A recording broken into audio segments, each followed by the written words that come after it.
오늘 본문은 이제 그 부활절의 결론 부분이 속하는 말씀이죠.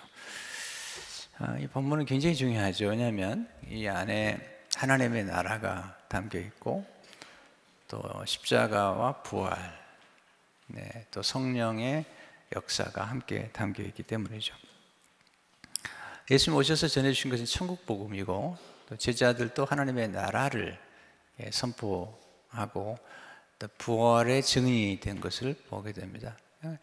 기독교의 전체 핵심의 메시지는 한마디로 얘기하면 하나님의 나라, 구약 전체도 하나님의 나라, 신약도 하나님의 나라, 그 하나님의 나라의 왕으로 오신 그리스도께서 십자가에 죽으시고 부활하시고 또 우리에게 성령을 보내주셨다는 그 메시지로 압축할 수 있는데, 오늘 본문에 보면 그런 내용들이 다 이렇게 한꺼번에 담겨 있는 것을 보게 됩니다. 50절을 보시면 형제들아 내가 이것을 말하노니 혈과 육은 하나님의 나라를 이어받을 수 없고 또한 썩는 것은 썩지 아니하는 것을 유업으로 받지 못하느니라. 하나님의 나라가 나오죠.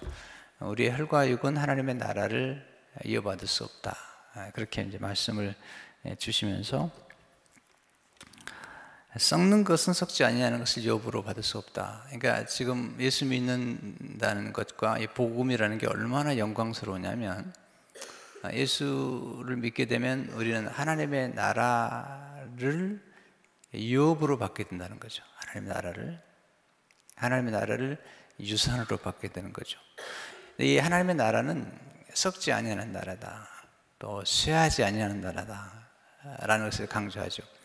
사실 예수 믿고 구원받는다는 것이 굉장히 중요한 거예요. 사실은 우리는 너무 이 구원이나 또 구원받은 사실에 대해서 소홀히 생각하는데, 말씀을 정말 깊이 묵상해 보면 이것은 세상의 누구하고도 비교할 수 없는 진정한 부요 속으로 들어가는 거죠. 왜냐하면 하나님의 나라를 유업으로 받게 되기 때문이죠. 바울은 이 나라의 영광을 알았기 때문에, 이 기업의 풍성함, 하나님 나라의 기업의 풍성함을 알았기 때문에 늘 기도할 때마다 성도들이 하나님의 나라의 그 유업의 영광, 우리가 예수 믿고 구원받은 우리들이 하나님의 나라를 유업으로 받게 됐다는 거죠.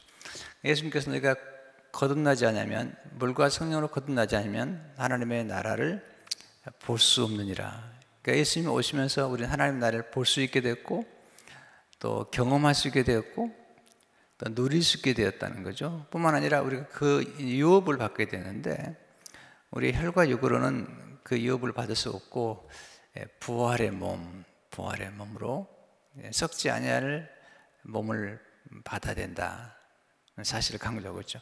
이 몸이라는 건 굉장히 중요해요. 왜냐하면 예수님께서 육신, 우리의 몸을 입고 오셨잖아요. 또 예수님이 몸으로 우리 죄를 담당하셨다고 말씀하셨잖아요. 그래서 몸을 굉장히 중요하게 생각하죠, 기독교에서는. 그리고 예수님이 육신으로 오신 것을 부인하는 영마다 다 적그리스도라고 말씀을 하고 있죠. 또 우리도 이 몸 안에 성령이 거하시기 때문에 몸을 함부로 학대하지 않도록, 또 몸으로 죄를 짓는 일을 하지 않도록 우리가 조심을 해야 되죠. 그러나 이제 바울이 얘기하는 것은, 그럼에도 불구하고 우리 몸은 흙으로 왔기 때문에 흙으로 돌아가게 되는데, 흙으로 돌아가는 그 몸이 예수님 오시게 되면 부활하는데, 그 부활의 몸은 썩지 아니하는 몸을 얻게 된다는 거죠. 예수님께서 부활하신 후에 시간과 공간을 초월하잖아요. 그래서 예수님이 어느 때든지 나타나시기도 하고 또 하나님 나라에 승천하실 때도 그 부활의 몸을 입은 것처럼 우리도 그런 몸을 입게 된다는 사실을 강조하고 있죠. 51절에 보면 보라 내가 너에게 비밀을 말하노니 우리가 다 잠잘 것이 아니요 마지막 나팔의 순식간에 호련히 다 변화되리니. 바울이 비밀을 얘기하는 거죠. 비밀을 안다는 게 중요하잖아요. 이 비밀은 이제 원래 하나님께서 우리에게 주신 비밀인데, 하나님의 경륜에 따라서 하나님 오직 유일하게 하나님 믿는 사람들에게만 계시해 주는 비밀인데, 이 비밀은 그리스도라는 거죠. 바울은 거듭한 비밀 가운데 하나가 이 부활의 비밀인데, 예수님께서 다시 오시게 될 때 순식간에 우리가 변화를 경험하게 될 것이라는 거죠. 변화를. 그러니까 우리 몸이 이제 언젠가는 이제 잠들게 되는데, 우리 영혼은 영원히 살지만 우리 몸은 이제 썩게 될 때가 되는데, 그러나 예수님이 다시 부활하게 될 때 나팔이 불면 순식간에 후련히 변화를 경험하게 된다. 이게 바울은 이제 이 부활의 얘기를 할 때마다 굉장히 이해를 많이 들잖아요. 예를 들자면 씨 뿌리는 비유를 들기도 하고, 또 씨를 뿌렸지만 그 씨하고는 전혀 다른, 그러니까 씨 안에 있는 모든 그런 유전자가 있긴 하지만 결국 자라게 되면 놀라운 변화를 가져오는 것처럼, 우리 몸이 육체가 썩지만 부활의 몸을 입을 때는 썩지 아니할 것을 얻게 되므로 순식간에 변화가 된다는 것을 이제 강조를 하고 있죠. 비밀이죠. 이 비밀은 아무에게나 말씀하지 않아요, 하나님이. 그래서 우리 예수 믿는 사람들이 하나님의 비밀을 알게 됐죠. 그 비밀은 그리스도이고, 또 바울이 볼 때 그 비밀 가운데 하나가 이 부활이라는 거죠. 왜냐하면 세상 사람들은 이 부활을 잘 모르잖아요. 또 믿지도 않잖아요. 예수 믿는 사람들은 이 부활을 너무 소중하게 여기는 거죠. 왜냐하면 예수님께서 나는 부활이요 생명이니 나를 믿는 자는 죽어도 살겠고, 또 죽어서 나를 믿는 자는 영원히 살리라고 말씀합니다. 부활이라는 게 굉장히, 이것을 내가 믿느냐고 말씀하시죠. 부활 신앙은 기독교의 핵심을 이루는 메시지라는 거죠. 그러니까 복음 속에 십자가의 죽으심과 부활은 너무 중요한 메시지인 것을 보게 되죠. 52절에 나팔 소리가 나매 죽은 자들이 썩지 아니할 것으로 다시 살아나고 우리도 변화되리라. 그러니까 다시 살아나는 것을 강조하는데, 죽은 자들이 썩지 아니할 것으로 다시 살아나고 우리도 변화되리라. 그러니까 보면 이제 바울이 쓰는 표현이 두 가지인데, 하나는 잠자는 자들이란 말을 쓰죠. 예수 믿는 사람들은 잠을 잔다. 또 동시에 육신이 죽기 때문에 죽은 자들에 대해서 이제 얘기를 하면서 다시 살아나리라. 이제 고린도 15장에서 아주 자주 반복되는 단어 중 하나가 다시 살리셨다, 다시 살아난다. 이게 기독교의 아주 중요한 메시지 중 하나죠. 다시 살아난다는 거죠. 그리고 항상 핵심은 새롭게 시작할 뿐만 아니라 다시 시작하는 메시지가 기독교 메시지이죠. 그런데 53절에 보면 이 썩을 것이 반드시 썩지 않을 것을 입겠고 이 죽을 것이 죽지 아니함을 입으리로다. 그러니까 우리 몸은 썩는데 이 썩을 것이 썩지 아니할 것을 입겠고, 또 우리가 결국은 육신이 죽는데 이 죽을 것이 죽지 아니함을 입으리로다. 놀라운 메시지죠, 사실은요. 우리 몸 썩는데, 우리 몸 죽는데 예수님이 부활하시게 되면 썩지 아니할 것을 입고 또 죽지 아니할 것을 입게 된다는 사실을 이제 강조하고 있죠. 그러면서 이 54절에 보면 이 썩을 것이 썩지 아니함을 입고 이 죽을 것이 죽지 아니함을 입을 때는 사망을 삼키고 이기리라고 기록된 말씀이 이루어지리라. 이제 바울이 이제 쭉 말씀을 전개하다가 핵심을 탁 치고 들어가는데, 이제 구약의 말씀을 이제 인용을 하면서 사망을 삼키리라. 이게 이제 두 구절의 말씀을 바울이 이제 생각하고 이제 기록하는데, 이사야 25장 28절에 보면 사망을 영원히 멸하실 것이라. 주 여호와께서 모든 얼굴에서 눈물을 씻기심에 자기 백성의 수치를 온 천하에서 지하시리라. 여호와께서 이같이 말씀하셨느니라. 그러니까 바울은 구약에 아주 정통한 사람인데, 구약에 나와 있는 말씀 가운데 사망을 영원히 멸하시리라. 굉장히 중요한 메시지죠. 또 호세아 13장 14절을 보게 되면 내가 그들을 수월의 권세에서, 이 수월은 무덤인데요, 권세에서 속량하여 사망에서 구속하리니 사망아 내 재앙이 어디 있느냐, 수월아 내 멸망이 어디 있느냐, 뉘우침이 내 눈앞에서 죽으리라. 이게 이제 죽으리라. 호세아 13장의 말씀을 바울은 사실은 이제 인용하면서 고린도전서 15장을 지금 기록하고 있는데, 아주 표현이 재밌어요. 사망아 내 재앙이 어디 있느냐. 내 멸망이 어디냐 이렇게 얘기하고 있는데, 하나님께서 이제 우리를 무덤의 권세에서 속량하셨다. 그 ransom 또는 redeem이란 말을 쓰고 있죠. 그래서 우리를 건지시고 또 우리를 자유케 하셨다. 네, 그런 말씀이죠. 그러니까 지금 이 55절의 말씀은 사실은 지금 호세아 13장의 말씀을 생각하면서 얘기하는 거죠. 사망아, 너의 승리가 어디 있느냐? 사망아, 내가 쏘는 것이 어디 있느냐? 이거 이제 구약의 말씀을 인용하면서 이제 사도 바울이 지금 그 부활에 관한 메시지를 우리에게 주고 있는 것을 보게 됩니다.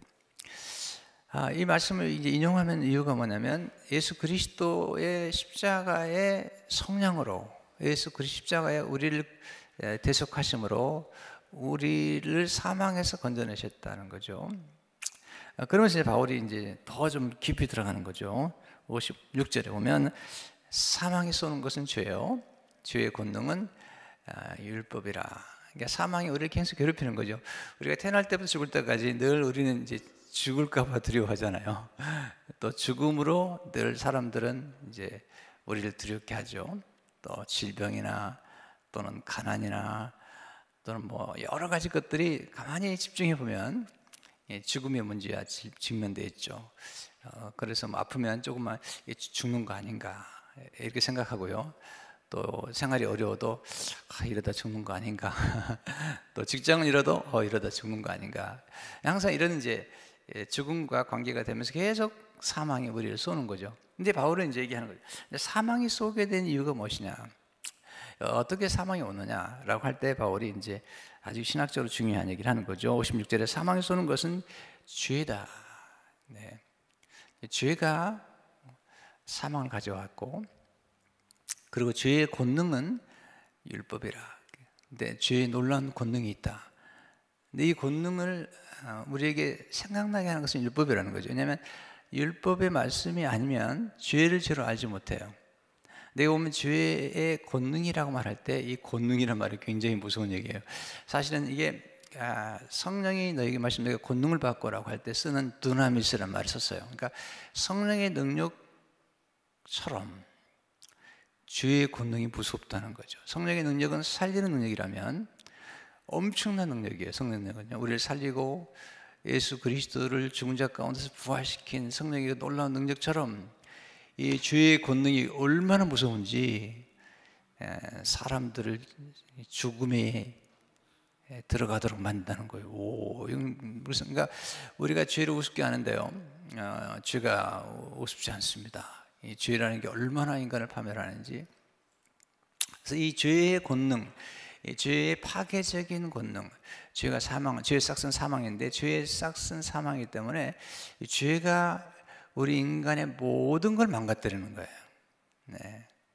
우리 인간을 파괴시키고, 가정을 파괴시키고, 공동체를 파괴시키고, 우리 몸을 파괴시키고, 이 모든 것들이 죄의 권능이 있다는 거죠.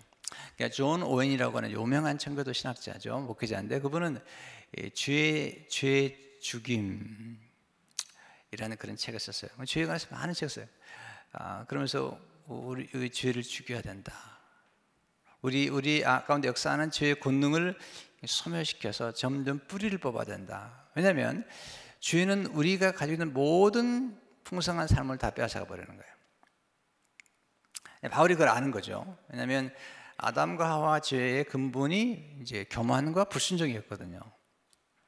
근데 예수님 오셔서 이 문제를 해결하러 오신 거예요. 왜냐하면 인간이 가지고 있는 모든 문제의 그 근본 속에는 죄가 있고, 죄는 권능이에요. 여러분 아이들 보세요.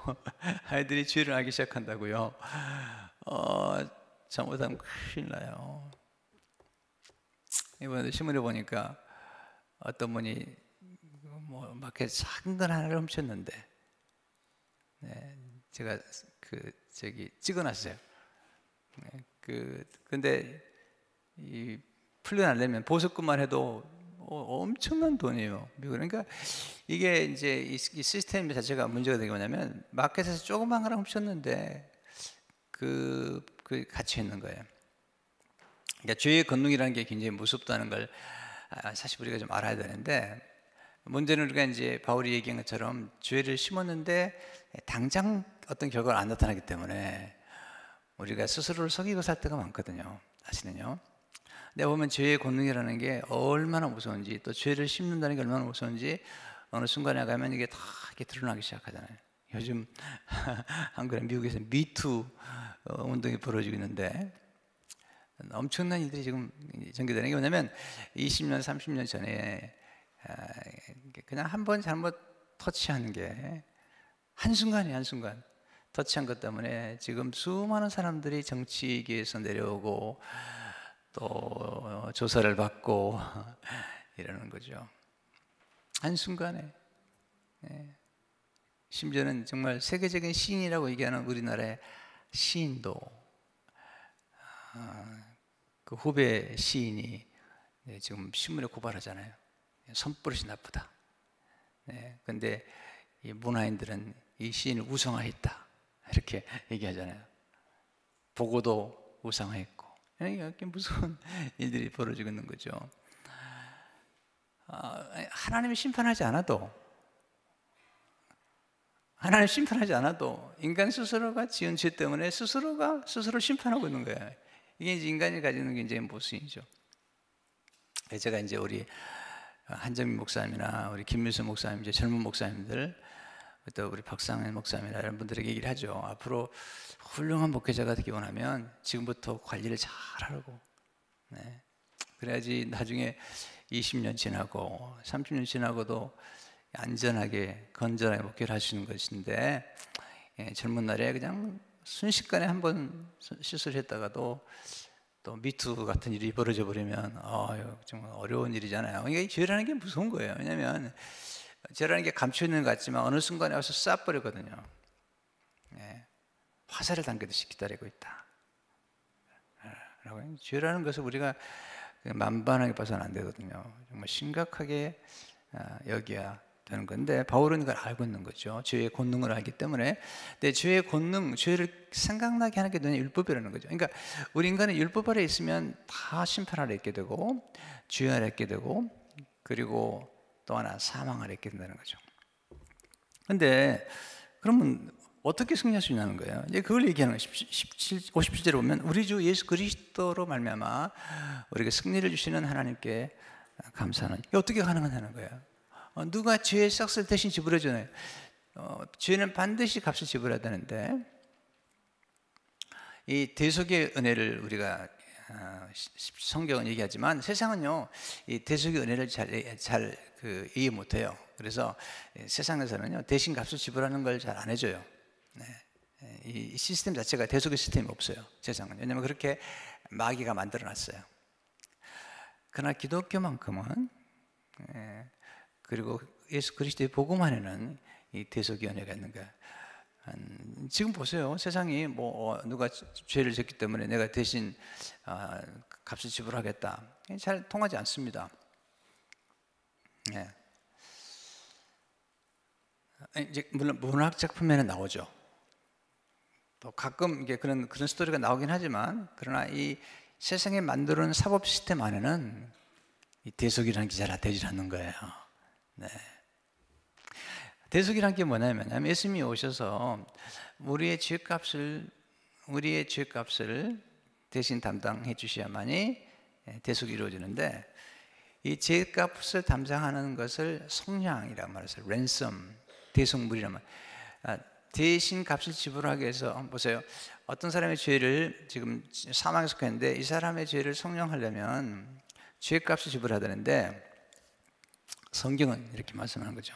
시편 49편 8절에 오면 그들의 생명을 속량하는 값이 너무 엄청나서 영원히 마련하지 못할 것입니다. 그러니까 우리 인간의 생명을 속량할 수 있는 그 값이, 속량값, 대신 값을 지불하는 게 너무 엄청나서. 자, 예전에 인질로 끌려가잖아요. 인질로 끌려가면 인질을 삼는 사람들이 이제 속량하기 위해서 그 사람을 풀어주는 대가를 성량값이라고, 랜섬이라는 거 지금도 써요. 랜섬이라는 말을 쓰죠. 성량, 리딤 하는데, 그러니까 인질로 끌려가죠. 그래서 값을 지불하는데, 세상 사람들은 뭐 값을 지불하는 값도 어느 정도면 다 해결이 돼요. 뭐 말하면 1,000,000불, 그것도 엄청난 돈이지만, 근데 어떤 사람이 그런 1,000,000불을 감당할 수 없는데, 이 우리 인간의 죄값을 지불할 수 있는, 생명을 성량할 수 있는 값은 너무 엄청나서 시편을 보니까 영원히 마련하지 못해요. 네. 근데 십자가에서 예수님께서 아무도 영원히 마련할 수 없는 그 값을 예수님이 지불하셨다는 거예요. 할렐루야. 예수님이 가능하다는 거죠. 왜냐하면 예수님은 하나님의 아들이기 때문에, 영원하신 분일 뿐만 아니라 하나님의 아들 예수의 피, 하나님의 피가, 보세요. 이게 참 사도행전을 보게 되면 바울이 하나님의 피로 사신 교회를 이렇게 쓰거든요. 하나님의 피라는. 그러니까 예수님의 피는 그냥 피가 아니에요. 그래서 하나님의 피예요. 동물의 피도 아니고 사람의 피도 아니고 하나님의 피란 말이죠. 그러니까 인간이 지은 모든 죄를 대신 담당할 수 있고 성량할 수 있는 그 값을 십자가에서 치르신 거죠. 그러니까 보세요. 십자가와 부활이 왜 중요하냐면, 만약에 십자가의 죽음 없이는 우리는 성량 받을 수도 없고, 십자가의 죽으심 없이는 우리는 부활을 경험할 수도 없고, 십자가의 죽으심 없이는 부활 후에 우리에게 보내신 성령의 놀라운 능력, 이 성령의 능력은 예수 그리스도를 십자가에서 부활시키신 능력이기 때문에 이 능력은 놀라운 거예요. 그러니까 지금 바울이 지금 죄의 권능이 무섭다고 얘기하지만 무서운 거예요, 정말로. 그런데 이 죄의 권능을 이길 수 있는 유일한 권능이 있다면 그것은 부활의 능력이라는 거예요. 네, 그것은 성령의 능력이라는 거죠. 그러니까 죄의 권능이 얼마나 무섭냐면, 우리가 아는 것처럼 정말 사망을 가져오고 우리의 모든 걸 빼앗아가는 거지만, 그러나 예수 그리스도의 복음의 능력으로 우리의 모든 죄를 완전히 성량하실 뿐만 아니라 우리의 모든 죄를 완전히 십자가에서 소멸하셨다는, 우리의 원수된 것들을 십자가에서 완전히 소멸하셨다는. 제가 장례식 때 가끔 얘기하잖아요. 인간이 만든 발명품 가운데 가장 위대한 게 뭐냐는 거예요. 가장 위대한 게 뭐냐는 거예요. 뭐 같아요? 컴퓨터 같아요? 아니면 자동차 같아요? 뭐 같아요? 네, 지우개래요, 지우개. 대단한 거예요.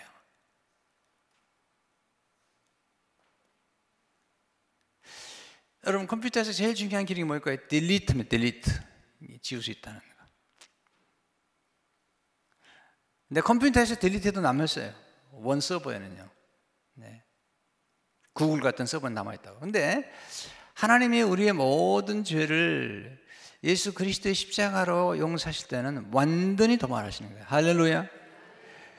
그리고 우리를 그 십자가의 능력, 예수님의 피로 완전히 우리 죄를 도말하실 뿐 아니라 성령의 능력으로 우리를 새롭게 하시는 새로운 사람으로 또 부활의 능력 속에 살아가도록 도우신다는 거죠. 이게요, 믿기 어려운 거예요. 이게 왜냐면 이게 비밀이니까 그런 거예요. 너무 좋은 거예요. 너무 좋은데 우리가 한 게 아무것도 없는 거예요. 네. 이게 복음이에요. 복음은 우리들의 스토리가 아닙니다. 우리도 자꾸 우리는 이제 우리 좀 자랑하려고 그러잖아요. 우리가 얼마나 헌신했고 얼마나 뭐 했고. 그런데 네, 복음 모르는 거예요. 복음 모르는 거예요. 네. 보세요. 우리는 자랑하는 것 때문에 늘 괴로워요. 우리의 자랑한 것 때문에 우리 실망을 경험하게 돼요. 자, 여러분이 얼굴이 예쁩니까? 자랑하셨습니까? 오케이. 나중에 늙으면 다 똑같아져. 네. 보톡스 맞아야 돼. 돈 많이 가지고 자랑했습니까? 여러분, 그 돈이 어느 순간에 날아가 버리면 실력 또 학력, 여기 있는데 학력도 없는 고등학교밖에 안 나온 사람이 너무 잘 사는 거예요. 네. 며칠 전에 우리 이임 목사님 찾아와서 교제했는데, 이임 목사님 제가 좋아하잖아요. 네, 제가 존경하잖아요. 근데 이제 교인들이 얘기를 하는 거예요. 교인이 뭐 우리에게 비하면 몇 명 아니죠. 200명도 아니지만 변화가 된다는 거예요. 한 고등학교밖에 안 나온 분인데 뭐 너무 힘들고 어렵게 살았다는 거예요. 너무 어려운데 어느 날 대학도 안 나온 거예요. 고등학교 안 나오는데 어느 날 관세사 시험을 보려고 공부를 해가지고 관세사를 봤다는 거예요. 관세사. 그래가지고 비즈니스를 너무 잘해가지고 지금 뭐 부모님 용돈 드리고 너무 잘 산다는 거야. 곧 결혼한대요. 이야. 그러면서 이제 무슨 얘기 하냐면 사람 팔자 모르겠다는 거야. 네. 고등학교밖에 안 나오는데, 대학도 안 나오는데, 오늘날 그냥 관세사 라이센스를 따가지고, 지금 너무 잘하고 있다는 거예요. 별로 안 좋아하세요. 여러분, 이렇게 남 잘 되는 꼴을 못 봐. 네. 그러면 안 되는 거예요. 네. 여러분, 이게요, 굉장히 중요한 거예요. 고등학교부터 안 나온 게 아니라, 이분 아는 거예요. 어떻게 해야지 되는지를. 그래가지고 이제 부모님 용돈 드리고, 뭐 한 달에 뭐 2,000불씩 드린다나, 뭐. 그리고 뭐 그렇게 생각하는 거예요.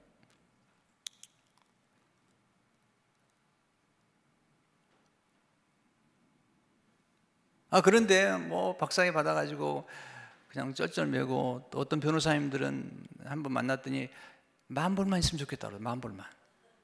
변호사가 너무 가난한 거예요. 변호사라고 다 변호사가 아니에요. 우리 최성구 변호사 빼놓고 다 뭐 가난한 사람 많아. 제 변호사 돈 버나 모르겠네. 네. 어떤 변호사들은 너무 가난해요. 불쌍해서 못 봐요. 그러니까 그런 사람들이 내가 변호사로 자랑했다가 어느 날 순식간에 어려워지는 거죠. 바울이 그랬어요. 그런 거죠. 내게 실망을 줄 수 있는 것들은 자랑하지 않겠다는 거예요. 네.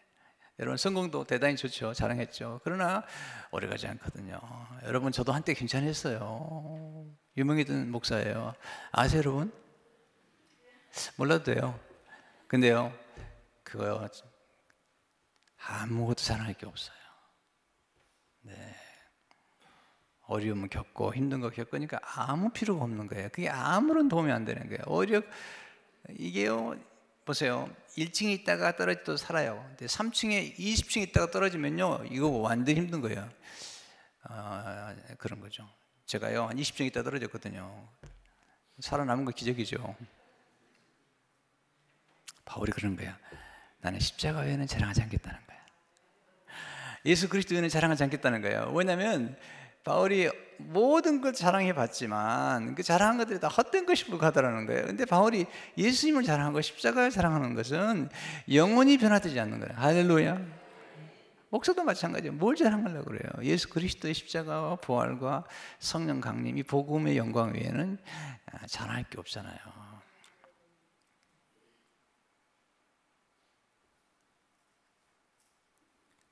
그래서 올해는 지금 하나님을 알고 하나님께 영광을 돌리는 교회 공동체인데, 내년에는 뭘 할까 미리 정했어요. 복음을 알고 복음을 나누는 교회로 할까. 네, 벌써 정했어. 왜냐하면 사람이 복음을 몰라. 이 복음 속에 담겨진 영광, 하나님을 모를 뿐만 아니라 복음 속에 담겨진 영광을, 올해는 우리가 하나님 안에 굉장히 많이 집중할 거예요. 앞으로 평생 집중할 거예요. 그런데 이 예수 그리스도의 그 십자가의 복음, 이게 그 보네프가 그런 얘기를 하거든요. 아니, 조나 에도 그런 얘기예요. 조나 에도 뭐냐면, 여러분들이 예수님을 정말 안다면, 예수님을 정말 안다면, 예수님의 피가 얼마나 고귀한 걸 알 것이다는 거예요. 마틴 로이 존스도 예수님의 보혈을 아주 강조하는데, 얘기하죠. 마틴 로이가 어떤 사람들은 예수님의 피하고 돼지 피하고 똑같다는데 그건 말도 안 되는 것이다.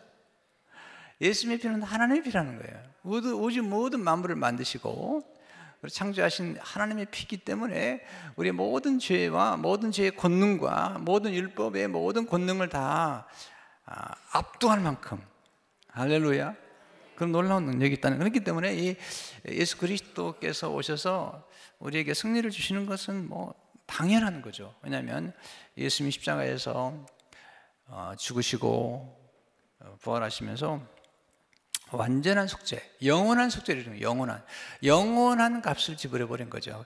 히브리서 9장 12절에 보니까 염소와 송아지의 피로 하지 아니하고 오직 자기의 피로 영원한 속죄를 이루사 단번에 성소에 들어가셨느니라. 이 성소에 들어가도 굉장히 중요한 거거든요. 우리로 하여금 하나님께 가까이 나갈 수 있도록 이 지성소에 우리를 이끌어 가셨다는 거죠.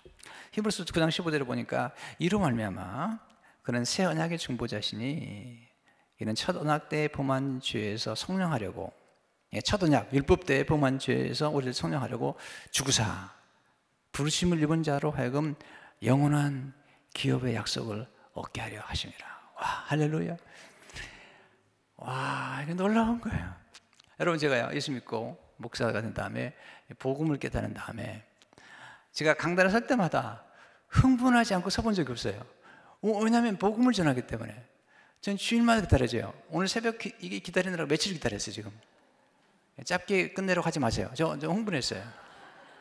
여러분, 이건 복음, 영원히 말이할 수 없는 성량에 가는 값을 예수님이 대신 담당해 주시고 우리로 하여금 영생과 부활에 이르는 축복을 주셨다는 거예요. 바울이 흥분하지 않을 수 없는 거죠. 그러면서 57절에 다시 보세요. 우리 주 예수 그리스도를 말미암아 우리에게 승리를 주시는 하나님께 감사하네. 예수 그리스도로 말미암아, 예수 그리스도의 피로 말미암아, 예수 그리스도의 구속으로 말미암아 우리를 승리해 주시는데, 왜냐하면 예수님께서 죄가 가져온 사망을, 사망에 쏘는 것을, 그 율법이 쏘는 것들을 예수 그리스도의 십자가로, 예수님이 율법을 다 이루셨고 또 우리의 모든 죄를 사하심으로 죄의 값을 지불하셨어요. 예수님이 오셨죠? 육신의 몸을 입고 오신 이유가 뭐냐면 우리가 똑같이 육신을 입고 와서 우리의 죄값을 대신 담당하시기 위해서. 네. 우리를 살리기 위해서. 근데 예수님이 치른 죄값은 하나님의 마음을 완전히 풀어주는 화목제물이란 말이죠. 내일 설교하려고 그러는데 화목제물. 하나님의 진노, 죄를 향한 하나님의 진노를 완전히 풀어줬어요. 왜냐하면 예수님이 대신 화목제물이 되셔서 하나님의 진노를 대신 받으셨어요. 그리고 우리를 하나님과 화평케 하셨거든요. 화평케 하셨다. 바울은요, 이 복음 안에서 전율을 느꼈어요. 전율을. 왜냐하면 예수 그리스도의 복음과 그리고 이 우주적인 이 구속의 신비를 깨달은 그가 만유 위에서 만유를 충만케 하시는 그리스도를 만난 다음에 그 하나님의 복음을 안 다음에 흥분하는 거죠. 여러분, 우리가 자랑하는 건요 정말 초라하는 겁니다. 뭐 대단한 게 뭐 있겠어요. 그런데요, 여러분과 제가 이 복음과 그리스도만 자랑하기로 결정한다면 우리는 평생 동안 실망하지 않습니다. 영원히 실망하지 않습니다. 진짜입니다, 이건요. 저도 한때는 뭐 이렇게 여러 가지 말씀 증거하며 생각했지만 요즘 와서는 계속 그리스도에게로, 계속 십자가로 돌아갑니다. 왜냐하면 십자가 외에는 자랑할 게 없어요.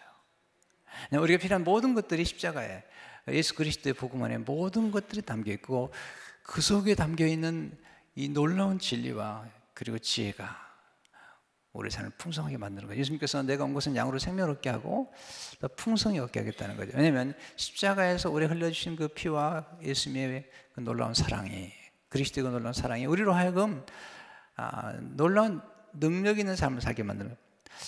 바울이 고민하거든요. 왜냐하면 우리 안에 죄가 있다는 거예요, 여전히. 그런데 예수 그리스도로 말미암아 이김을 주시고, 로마서 8장에 보면 하나님의 그리스도의 사랑에서 우리를 끊을 자가 아무것도 없는 거예요. 네. 왜냐하면 우리가 예수 그리스도만 믿기 때문에 그래요. 우리는요, 자꾸 우리 스토리를 얘기하는데 아니에요. 하나님의 스토리가 중요한 거예요. 복음은 우리가 뭘 했다는 게 아니에요. 하나님이 하셨다는 거죠. 여기서 이제 중요한 결론을 이제 바울이 맺는데 58절에 그러므로, 이게 중요한 거예요. 그러므로 내 사랑하는 자들아 견실하며, 흔들리지 말라는 거죠. Stand firm, 흔들리지 말며 항상 주일에 더욱 힘쓰는 자들아 이런 너의 수고가 주 안에서 헛되지 않은 줄 압니다. 와, 자, 이게 왜 중요하냐면 여기서 우리가 바울이 왜 우리가 수고한 것들이 헛되지 않는다고 이해하는 걸까? 네. 첫째는 이런 거죠. 심은 걸 반드시 거둘 거라는 거예요. 자, 우리가 심은 죄에 대해서는 참, 이것도 우리가 참 비밀스러운 건데요. 우리가 심은 죄에 대해서 우리 스스로가 또 뭐 여러 가지 잘못된 걸 경험하지만, 그러나 주님이 우리를 대신해 십자가에 돌아가심으로 우리의 형벌을 대신 받으셨어요. 그런데 바울이 이제 얘기하는 것 중 하나가 우리가 신령한 것을 심을 경우에 반드시 이걸 거둘 거라는 거예요. 저는 이제 예수 믿고 나서 중요한 게 배운 게 뭐냐면 이 농작의 법칙이거든요. 농작의 법칙. 예. 우리가 씨를 뿌려야 되는 거죠. 근데 예수님께서 말씀하시기를 바울이 강조하는 것은 우리가 구원받은 것은 선한 일을 행하기 위해서, 좋은 일을 하기 위해서 씨를 뿌리는 거예요. 씨를 뿌리게 되면 반드시 거둔다는 것을 강조하는 거죠. 가끔 저는 깜짝 놀라요. 너무너무 놀라요. 우리가 꾼 꿈이나 생각들이 어떻게 이루어지는지. 어제 두란노송 이전해 가지고 이제 저한테 설교해달라고 해서 진짜 갔어요. 가서 이제 거기가 이제 그 캘리포니아 인터내셔널 스쿨 안에 이제 그 건물 안에 이제 들어간 거죠. 근데 그 건물을 소유하신 분이 박문규 박사님이라고 캘리포니아 인터내셔널 스쿨을 하신 분이죠. 근데 어제 이제 이전 애들을 들은다고 오셨더라고요. 기윤실에서 활동하는 분이죠. 오셔서 이제 얘기를 하다가 저한테 그런 얘기를 하는 거예요. 본인이 31년 전에 31년 전에 이 건물을 사면서 언젠가 1층에 기독교 서점이 들어왔으면 좋겠다라고 생각했다는 거예요. 그동안에 이제 거기가 이제 한방과 양방 이런 이제 것들이 들어섰는데 이번에 드디어 이제 그게 다 나가면서 두라노 소원이 들어가게 된 거예요. 제가 그 얘기 들으면서 너무 놀란 거예요. 왜냐면 이분이 31년 전에 꾼 꿈, 그 작은 씨앗이 이렇게 이루어지는구나. 너무너무 좋아하시는 거예요. 네. 그래서 제가 얘기를 했죠. 두라노소는 원래 세미나 같은 걸 많이 하기 때문에 학교를 좀 개방하면 좋겠다. 그랬더니 얼마든지 하겠다는 거예요. 두라노소원에서 돈 장사지 않는 세미나를 한다면 학교 체프를 열어주겠다. 그래서 그날 이제 이분도 곧 은퇴하시더라고요. 그래서 그 학교를 섬기는 선교사님과 같이 와서 이제 예배드리고 끝나고 나서 제가 얘기를 나눴는데 가끔 그런 생각 하거든요. 그리고 이제 어떤 씨앗 하나, 그러니까 제가 30년 전, 20년 전에 전했던 책을 읽은 분이 저한테 연락을 해요. 목사님, 그때 받은 책이 그러니까 깜짝 놀라는 거예요. 이게 엄청난 그 결과를 가져오는 거잖아요. 그러니까 사실 보면 예수 믿거든 우리들이 이제 방향전을 해야 되겠죠. 왜냐하면 이제 복음을 받은 우리들이 이제 선한 씨앗들을 많이 심는 훈련을 해야 돼요. 그러니까 보세요. 심은 걸 거두기 때문에 바울이 부활에 관한 것도 우리가 수고하는 것들을 심는 것이다. 그러니까 바울이 이제 그 당시에 그러는 거죠. 사람들이 뭐 부활이 없으면 우리가 왜 이렇게 헌신할 필요가 있느냐? 왜 이렇게 고생할 필요가 있느냐? 바울이 얘기하죠. 내가 모든 사람보다, 모든 사도보다 더 수고했다. 그것은 하나님의 은혜다. 그러면서 얘기하는 게 뭐냐면 내가 수고한 것들에 대해서 하나님 반드시 상을 줄 거라는 거야. 보세요. 우리 수련 사람들은 이걸 알아야 돼요. 우리가 수고한 일에는 반드시 하나님이 상을 주시겠다고 약속하셨어요. 사람이 이걸 알면요, 이게 비밀인데요. 바울은 그걸 아는 거예요. 바울은 지금 고린도서에도 계속 강조하는 게 뭐냐면 우리가 예수 그리스도를 믿고 우리가 행하는 선한 일에 대해서는 복음을 위해 헌신하거나 이런 것들 반드시 하나님이 값을 지불해 주시겠다는 거예요. 바울이 고린도서 9장 24절을 보게 되면 운동장에서 다름질하는 자들이 다 달릴지라도 오직 상을 받은 사람은 한 사람인 줄 너희가 알지 못하냐. 너희도 상을 받도록 이와 같이 다름질하라. 상을 받도록 이와 같이 다름질하라. 빌립보 34절 보면요. 빌립보 34절 보게 되면 표대를 향하여 그리스도 예수 안에서 하나님이 위에서 부르신 부름의 상을 위하여 달려가느라. 이 상. 바울이 디모데후서 3장에 보면 나는 선한 싸움을 싸우고 나의 달려갈 길을 마치고 믿음을 지켰으니 8절에 이제 후로는 나를 위하여 의의 면류관이 예비되었으므로 주 곧 의로우신 재판장이 그날에 내게 주실 것이며 내게만 아니라 주의 나타나심을 사모하는 모든 자에게 도니라. 그러니까 우리가 이 땅에서 우리 헌신하는 것들에 대해서 하나님 반드시 상을 주시겠다. 이찬수 목사님 지금 참 큰 일 하시잖아요. 근데 그 아버님이 40일 금식하다가 돌아가셨어요. 네, 목사님이셨는데, 근데 이찬성 목사 어머님이 그 일에 대해서 한 번도 원망하신 적이 없어요. 아버님이 40일 금식하 돌아가셨는데 그 사모님, 그 어머님이 한 번도 원망한 적이 없대요. 근데 그 아들이 놀랍잖아요. 간증 자주 하세요. 아버님의 기도로 뿌린 씨앗이 이 놀라운 결과를 가져온 거예요. 저는 어머니의 기도를 많이 생각하는데요. 우리 어머니가 정말 많이 기도하셨는데 어머니의 기도 때문에 두 가지 혜택을 받아요. 하나는 뭐냐면 잘 될 때 더욱 잘 될 때가 있었어요. 잘 될 때 또 참 좋은 분을 만났어요. 잘 되는 게 어렵거든요. 근데 잘 될 때 더 좋은 분들 만나가지고 더 잘 되는 게, 또 하나는 뭐냐면 어려울 때 더 어려우지 않도록 딱 멈추는 거예요. 어느 순간에서 어려움이 있는데 더 어렵지 않도록 딱 멈추는 거예요. 더 어렵지 않도록 누군가가 가서 도와주는 거예요. 그러니까 잘 될 때 잘 되도록 이렇게 도와주시고, 또 어려울 때, 어려움은 뭐 다 누구나 있는 거잖아요. 뭐 지진 나면 다 있는 건데, 인간에게 고난이나 고통이라는 것은 뭐 누구에게 찾아오는 건데, 그런 어려움이 있을 때 그 어려움 가운데 더 어렵지 않도록 어느 선에서 딱 멈추도록 하는 거. 놀라운 거죠. 무엇이 이렇게 가능할까? 어머니의 기도죠. 성경 보세요. 내가 아브라함을 인하여, 내가 다윗을 인하여 축복하시겠다는 거예요.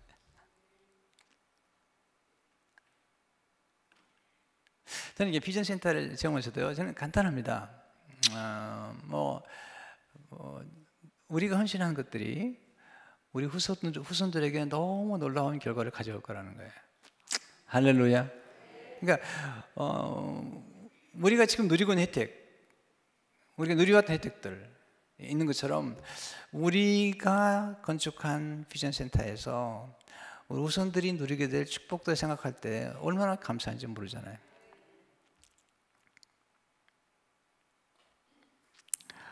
여러분 이걸 알아야 돼요. 이걸 분명히 아셔야 돼요. 여러분이 헌신하고 심는 건 반드시 거두게 돼요. 네. 어제도 약속했던 한 분이 이번에 비전센터 헌신하고 싶어가지고 저축용 생명보험을 이제 본인이 가지고 있어서 그걸 깼대요. 한 3만 불을 되는데 이제 그 정리하는 기간이 있어서 이제 약속을 했는데 어제 가지고 오셨더라고요. 통화를 했는데 너무 좋아하시는 거예요. 너무 행복해 하시는 거예요. 아니 이게 뭘까? 예수님 사람들은 대단한 사람들이에요. 네. 그렇게 귀히 여겼던 것들 중에 하나인데 그걸 드리면서 너무 좋아하시면서 이분이 얘기가 너무 재밌어요. 목사님, 본당 건축하면 또 할게요. 내가 본당 건축할 때는 안 한다고 그랬는데 하겠다고 그러더라고요. 그래서 하시라고.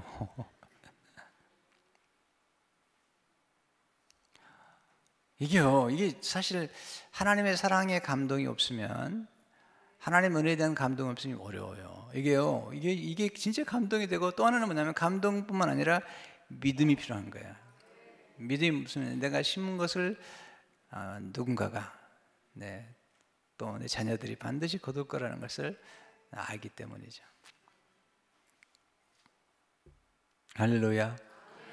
그래서 모세가 얘기하잖아요. 히브리 10장 20절에 보면 그리스도를 위해 받는 수모를 애굽의 모든 보화보다 더 큰 제물로 여겼으니 이는 상주심을 바라옵니다. 네, 상주심을 바라보는 거예요. 저는 뭐 대단히 한 게 없어서 하나님 앞에 나가서 부끄러울 것뿐이라는 생각이 많이 들고요. 사실은요. 또 목회자로서 너무 많이 뭐 인정도 받고 칭찬도 받고 많이 누리는 것도 많았기 때문에 어려움도 있었다고 하지만 참 늘 죄송한 것뿐이에요.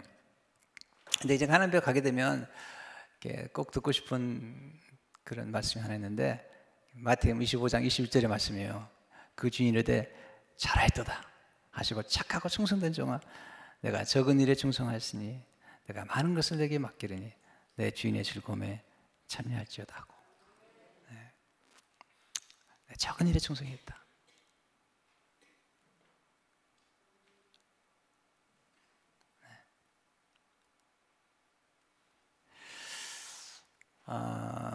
작은 게 적은 게 아니더라고요, 보니까요. 네. 이게 엄청난 일이 벌어진 거죠. 어쨌든 이제 세종문고 우리 박창호 장로님 들려가지고 그 책을 한 권 구입하게 됐는데, 몇 권 구입했는데 그 중에 한 책이 이제 나무를 키우면서 또한 과학을 하면서 깨달은 것들을 쓴 책이에요. 램걸이라는 책인데, 거기 보면요, 이 씨앗들에 대한 얘기를 나오는데 너무 놀라워요. 어떤 씨앗이 2000년 동안 기다렸다가 나오기도 하고요. 근데 어떤 씨앗은 살아남기 어려운데 살아남으면 그 나무 한 씨앗 안에 수백 그루가 있다는 거예요. 수백 그루가 가가는 거예요.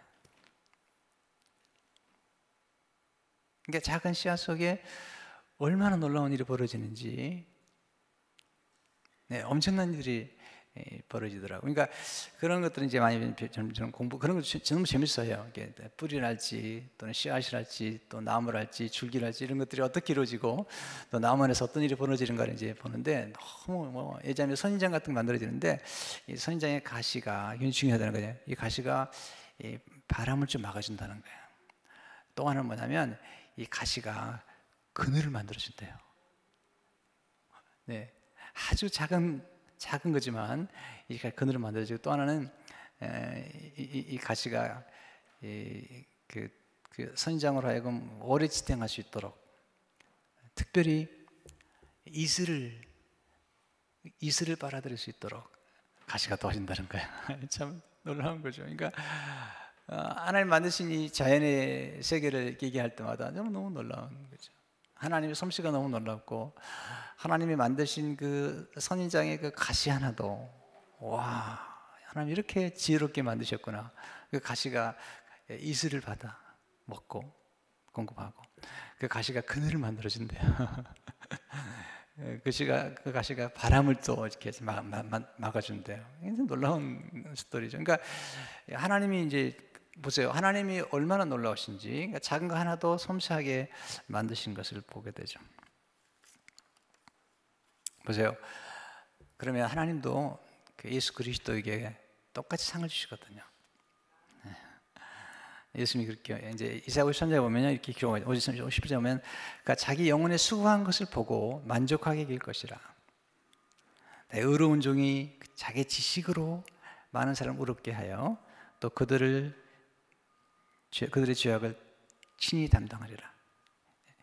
영혼에 수고한 것을 보고 만족하게 할 것이다. 하나님이 천지를 창조하신 다음에 너무 좋아하시잖아요. 네. 보시기에 심히 좋았더라. 근데 창조보다 더 어려운 게 사실 구속이거든요. 어려운 건 아니죠, 하나님께는. 그렇지만 이 구속은 하나님의 아들이 대신 값이 지불해야 되니까. 그래서 구속의 일을 완성하실 때 하나님이 정말 기뻐하셨다는 거예요. 네. 왜? 왜 그러냐면 창조도 놀랍지만 구속은 하나님의 아들이, 하나님이 친히 십자가 돌아가셨어요. 이런 하나님은 없어요. 네, 다음 주에 제가 유일하신 하나님 얘기하려고 하는데, 이 세상의 모든 신 가운데 그런 하나님은 없어요. 네, 유일하신 하나님이죠. 자기 아들을 희생하고, 자기 자신이 십자가에 죽으면서 우리를 구원하시고 우리를 거룩하게 만드시는 일은 없잖아요. 그래서 하나님이 예수님이 십자가에서 죽기까지 복종하셨을 때 빌립보서 2장 8절 9절을 보게 되면, 사람의 모양으로 나타나 자기를 낮추시고 죽기까지 복종하셨으니 십자가에 죽으심이라. 여러분, 하나님은 그를 지극히 높여 모든 이름 위에 뛰어난 이름을 주사. 하나님은 그냥 넘어가지 않으세요. 여러분 헌신하셨습니까? 성경을 믿으세요. 반드시 축복하신다는 거죠. 근데 바울이 이런 얘기를 하죠. 그런데 바울이 이제 여기서 굉장히 중요한 얘기를 하는데요. 바울이 수고를 많이 한 사도잖아요. 네, 바울은 뭐 안식년도 없이 그냥 정말 열심히 뛰다가 60대쯤 됐을 때 하나님 부름 받았는데요. 순교했잖아요. 근데 바울이 아주 놀라운 일이에요. 고린도서 15장 10절을 보게 되면 오늘 우리 찬송한 것처럼, 그러나 내가 나야 된 것은 하나님의 은혜로 된 것이니 내게 주신 그의 은혜가 헛되지 아니하여 내가 모든 사도보다 더 많이 수고했으나 내가 한 것이 아니요 오직 나와 함께 하신 하나님의 은혜로다. 바울이 이제 강조하는 게 고린도서 1장에 보면 내 안에서 역사하신 능력을 따라. 여러분, 우리 힘으로는 도저히 수고 많이 할 수 없어요. 성령의 은혜를 받아야 돼요. 하나님의 사랑을 경험해야지 그렇지 않으면 여러분이 노력하잖아요. 그럼 여러분 억울해요. 네. 가끔 그런 게 있어요. 내가 그래서 얼마나 열심히 일했는데 억울하다고. 그렇게 얘기하는 건요, 기독교를 모르는 거야. 여러분이 열심히 했습니까? 만약에 여러분의 힘으로 열심히 하니까 억울한 거예요.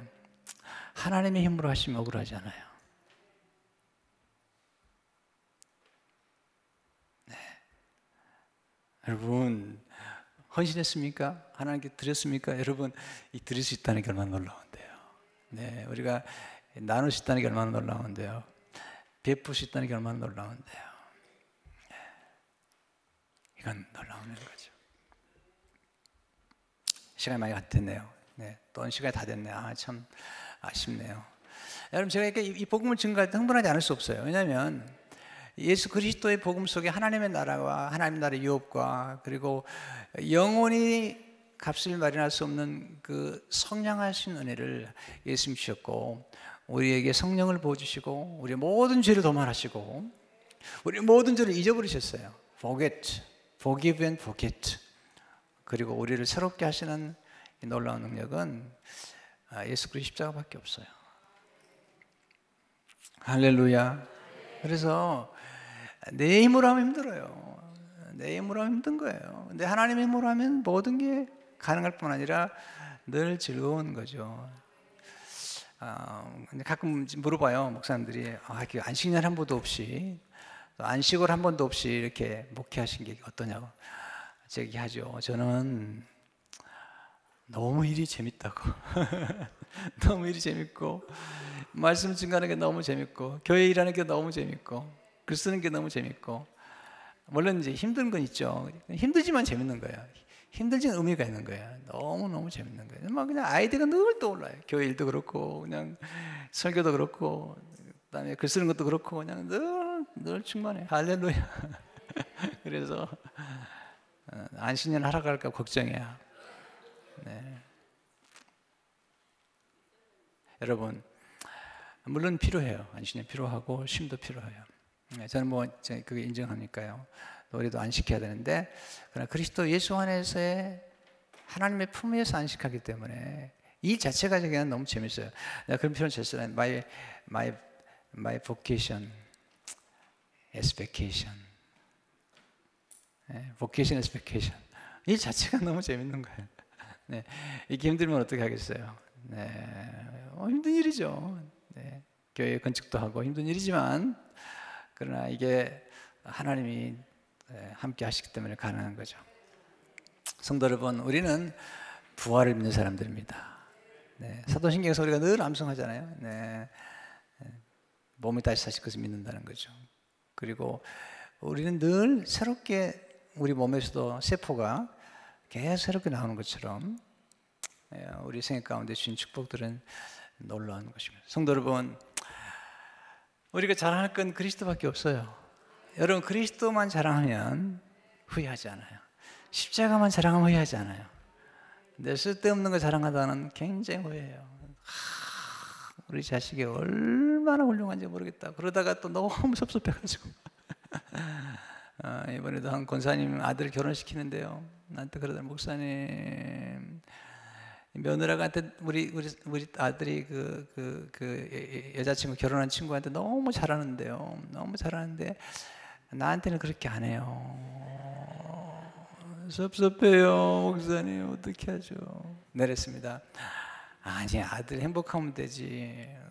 그랬더니 그 말은 맞는데 너무 잘해주니까 좋았다가도 약간 열이 받친대요.